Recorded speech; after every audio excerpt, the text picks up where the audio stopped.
Le magicien d'Oz dans la forêt. Les deux amis et Toto cheminèrent ainsi pendant quelques heures. Puis, l'état de la route se dégrada. Les briques jaunes étaient parfois cassées et quelques-unes manquaient. Toto sautait par-dessus les trous, Dorothée les contournait, mais l'épouvantail ne pouvait les éviter. Et il tombait de tout son long sur les pierres. Il riait cependant de bon cœur et Dorothée le remettait debout. « Ces briques ne peuvent me faire aucun mal puisque je suis en paille. Ce que je crains, c'est la flamme de l'allumette, » expliqua-t-il après une chute. Ils poursuivirent leur route, Toto toujours devant eux. La campagne alentour devint très aride. Vers le soir, ils pénétrèrent dans une grande forêt. Ils continuèrent jusqu'à ce que Dorothée n'en puisse vraiment plus. Enfin, ils aperçurent une maisonnette en bois qui paraissait abandonnée. Il y avait à l'intérieur une sorte de lit de feuilles séchées où Dorothée et Toto bientôt s'endormirent.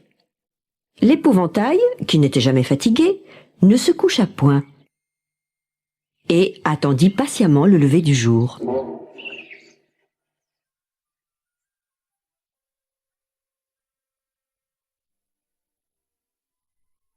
Lorsque Dorothée se réveilla, le soleil inondait déjà la maisonnette. Comme elle avait très soif, ils partirent chercher de l'eau dans la forêt. Ils entendirent le murmure d'un ruisseau. Dorothée s'y lava et déjeuna de pain et d'eau avec Toto. L'épouvantail ne mangea rien car il n'avait jamais faim, expliqua-t-il. Ils allaient reprendre la route de briques jaunes quand un sourd gémissement fit sursauter Dorothée. « Qu'est-ce que c'est ?»« Je n'en sais rien, mais allons voir, » répondit l'épouvantail. L'un des arbres était profondément entaillé, et à côté de lui se trouvait un homme entièrement en fer blanc. Il tenait une hache au-dessus de sa tête, immobile, comme s'il ne pouvait plus bouger. « Est-ce vous qui avez gémi ?»« Oui, c'est moi. Je ne cesse de gémir depuis plus d'1 an, et jamais personne ne m'a entendu ni n'est venu à mon secours. » répondit le bûcheron en fer blanc. « Que pouvons-nous faire pour vous ?»« J'ai besoin d'un peu d'huile. Mes articulations sont si rouillées que je ne peux absolument plus bouger. Un bon graissage me remettra sur pied. Vous trouverez un bidon d'huile chez moi. » Dorothée courut chercher le bidon d'huile et, avec l'aide de l'épouvantail, graissa le cou, les bras et les jambes du bûcheron en fer blanc. Il soupira de satisfaction en abaissant lentement sa hache. « Merci 1000 fois. J'étais comme cela, la hache en l'air, depuis des mois. Vous m'avez sauvé la vie. Vouliez-vous donc comme cela ? » « Nous nous rendons à la cité d'Émeraude pour voir le grand magicien d'Oz. Je veux qu'il me ramène au Kansas. L'épouvantail, quant à lui, voudrait qu'il lui mette un peu de cervelle dans la tête. »« Ah. Pensez-vous que le magicien d'Oz puisse me donner un cœur ? » ?»« S'il peut donner de la cervelle à l'épouvantail, je ne vois pas pourquoi il ne pourrait pas vous donner un cœur. »« Oui, venez avec nous jusqu'à la cité d'Émeraude. Nous serons contents de faire la route avec vous, » conclut l'épouvantail. Le bûcheron en fer blanc demanda à Dorothée de garder le bidon d'huile dans son panier au cas où il serait surpris par la pluie et qu'il rouillerait encore. Il mit ensuite sa hache sur son épaule et guida ses nouveaux amis à travers la forêt vers la route pavée de briques jaunes. Les oiseaux se faisaient plus rares dans la forêt. De temps en temps, on entendait de sourds grognements et le cœur de Dorothée se mettait alors à battre plus fort. « N'ayez pas peur. La marque du baiser de la bonne sorcière sur votre front vous protégera, » lui dit le bûcheron en fer blanc. C'est alors qu'un rugissement terrible se fit entendre. Un lion bondit sur la route. D'un coup de patte, il envoya l'épouvantail rouler sur le côté du chemin, puis s'élança sur le bûcheron en fer blanc et le jeta au sol.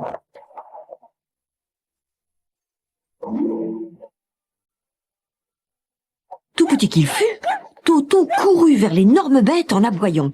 Le lion ouvrit la gueule pour le mordre, mais Dorothée se précipita sur lui et lui asséna un bon coup de poing sur le museau. Elle s'écria « Ne t'attaque surtout pas, Toto. Tu devrais avoir honte. Un gros animal comme toi, t'en prendre à un pauvre petit chien. »« Je ne l'ai pas mordu, » répondit le lion en se frottant le museau avec la patte. « Non, mais tu allais le faire. Tu n'es qu'un grand poltron. »« Je le sais bien.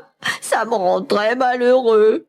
Je suis si poltron, mais tous pensent que je suis le roi des animaux et que je n'ai qu'à rugir pour faire fuir tout le monde, répondit le lion tout honteux. Du bout de sa queue, il essuya une grosse larme sur son visage et soupira. « Oh, si seulement j'avais un peu de courage. » Le grand magicien d'Oz pourrait peut-être quelque chose pour toi. Nous allons tous le voir, à la cité d'Émeraude. L'épouvantail voudrait qu'il lui donne un peu de cervelle, et le bûcheron en fer blanc désire un cœur. Tu pourrais lui demander un peu de courage, dit Dorothée. Eh bien, si vous êtes d'accord, je viens avec vous, décida le lion.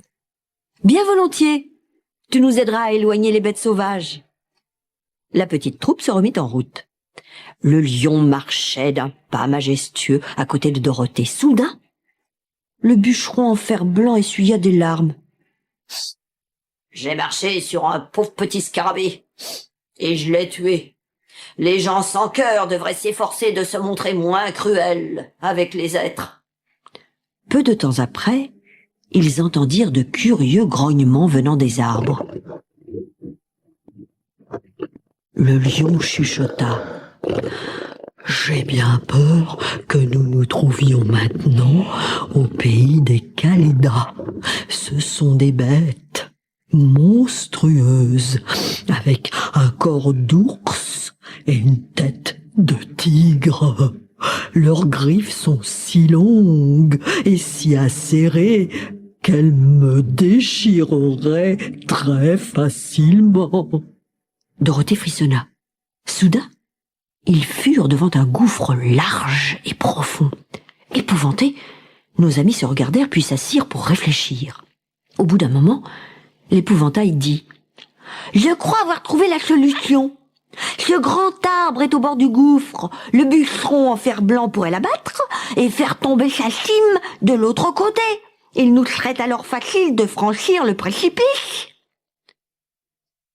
Excellente idée. On croirait que vous avez de la cervelle et non de la paille dans la tête, répondit le lion.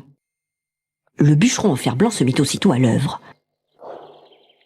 Sa hache était si bien affûtée que le pont improvisé fut bientôt prêt.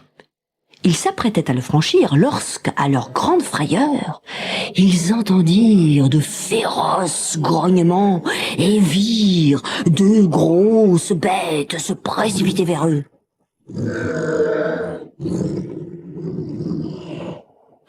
Ce sont les Kalidas !» s'écria le lion. « Vite, il faut franchir le pont !» cria l'épouvantail. Dorothée passa la première en tenant Toto dans ses bras, puis vinrent le bûcheron en fer blanc et l'épouvantail. Le lion fit face aux Kalidas et rugit de façon si terrible qu'ils s'arrêtèrent un court moment avant de s'élancer à nouveau vers eux. Le lion traversa le pont et se retourna pour voir ce que les bêtes féroces allaient faire. Comme elles s'engageaient elles aussi sur l'arbre, il dit « Restez derrière moi, je me battrai aussi longtemps qu'il me restera un souffle de vie. » Ne désespérons pas, si le bûcheron en fer blanc réussit à casser le pont de notre côté, nous serons tous sauvés. Le bûcheron en fer blanc se saisit immédiatement de sa hache et, juste au moment où les deux Kalidas arrivaient sur eux, l'arbre tomba dans le gouffre avec un craquement sinistre, précipitant dans sa chute les deux bêtes furieuses.